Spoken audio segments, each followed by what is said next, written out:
As I start, I want to show you two places.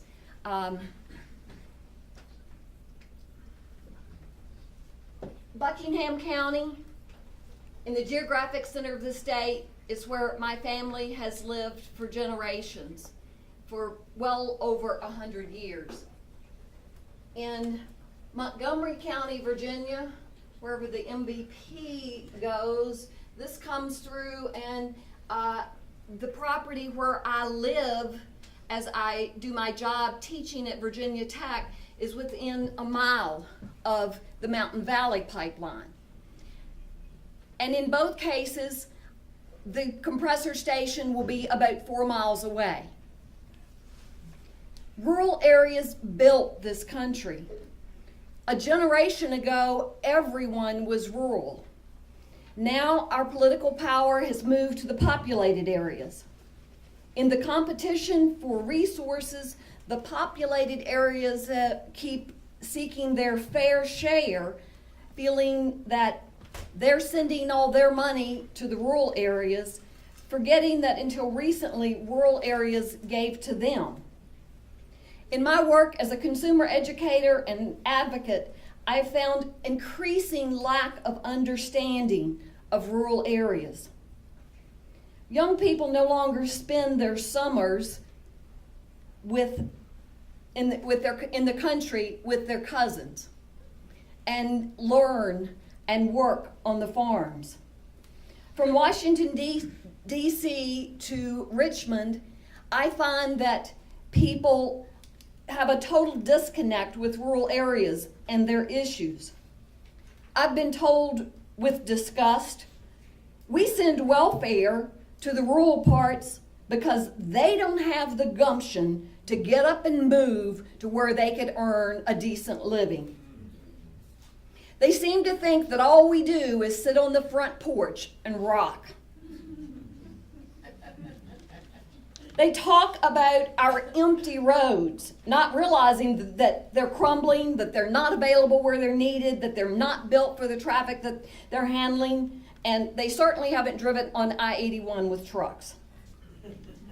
As I've worked on behalf of consumers with the Virginia Citizens Consumer Council, particularly on utility issues like electricity, cable, and telephone, I've found an unwillingness to invest in rural areas that's becoming stronger every day. Efforts for broadband have led them to say, technology will improve someday and it'll get to you. Or the CEO of a Virginia telecom publicly told me to move from the 1797 house that we spent 15 years renovating, that we hadn't heard of the internet when we started this. The audience of lobbyists and regulators and legislators laughed when he told me that. I said, what if, society needs some things from rural areas? What are we going to do about that? His answer, if we need that, then we will pay them welfare to live there. That's not acceptable in my book. Many consider Charlottesville and Lynchburg west, or Roanoke at the very furthest, and they don't realize that it's 4 hours more to the tip of Lee County. I've been there, worked in that area. But when it comes to the negative externalities, they're very glad to put their garbage and stinky farms, that's what they think of our farms, and their other facilities in rural areas. I find that many of the urban people don't value the same things that rural people do. They don't understand that our land is a part of who we are.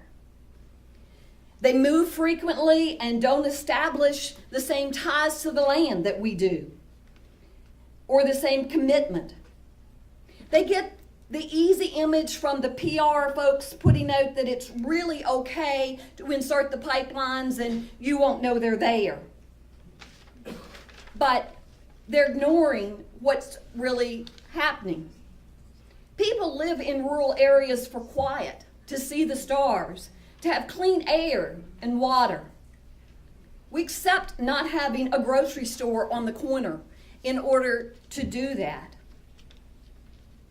I've been told in this process, well, my air is so clean at my farm in Buckingham that my animals and I can afford to accept a whole lot more pollution and not be harmed.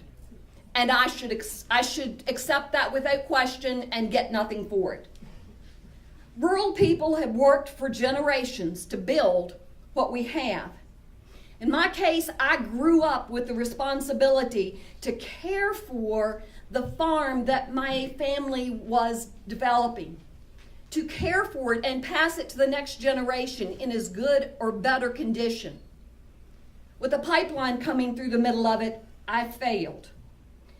My great-grandfather moved to the farm away from the family homestead that was the next farm over. But around 1900, bought a house that was built in 1804. I was to retire there. And I'm the third generation since him. Grandfather died young, and so my grandmother rode side saddle to run the farm before she had the right to vote. She was the first woman to serve on Buckingham's school board. The second woman to ever serve on Buckingham's school board was my mother, appointed in 1976. We have nurtured the farm, we've expanded it, bought more land. I never expected that the challenge that I would have to keeping the promises that I've made to my family to take care of our land would come from another business. I never thought that I would have dangerous infrastructure that I had to worry about every day. They have no consideration for our need to drive around our pastures daily to check on our cattle. We have registered cattle. We need to check the fences. They have no understanding of the curiosity of cattle, who I will guarantee you will destroy the markers that they think they can put through the middle of the field. They assure me that it's going to be safe. When we started this, they told me that they were going to use broadband fiber along the entire pipeline to keep track of it 24/7 in the most sophisticated way that had ever been done. Guess what? They ditched it. They're going back to last century technology. And in this industry, they have a big record of once something's built, if the rules change, they don't require that they go back and update the people, the things that were already in place. Everything that they do is risk-based today. And they're looking at their risk and what their costs are. They don't put our cost into the equation. The Pipeline and Hazardous Materials Safety Administration, or PHMSA, has never been funded like it should. The industry has set things up to avoid collecting data that we could use to prove that there are problems.